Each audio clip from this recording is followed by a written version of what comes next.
იმერეთში ნარკოდანაშაულის ბრალდებით პოლიციელი დააკავეს. დაკავებულია ვანის რაიონული სამმართველოს თანამშრომელი. პოლიციის ცნობით ის უკანონოდ ინახავდა მეთადონის შემცველ ნარკოტიკულ საშუალებას. დაკავებულია კიდევ ერთი პირი, რომელმაც პოლიციელს ნარკოტიკი გადასცა. მათ 17 წლამდე პატიმრობა ემუქრებათ.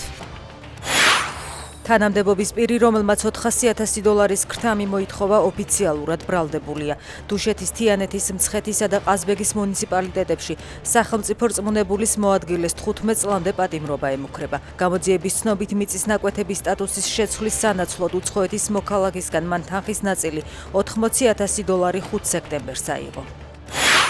სექტემბრის დასაწყისიდან რუსეთმა უკრაინის წინააღმდეგ 1300-ზე მეტი დრონი, 900-მდე მართვადი ბომბი და 50-მდე სხვადასხვა ტიპის რაკეტა გამოიყენა.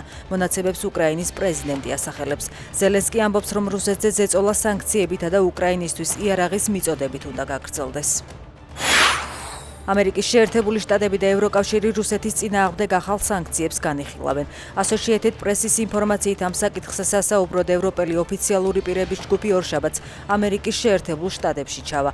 იქამდე კი, როგორც მედია წერს, საუბარი შედგა ხაზინის მდივან სკოტ ბესენსა და ევროკომისიის პრეზიდენტს ურსულა ფონ დერ ლაიენს შორის.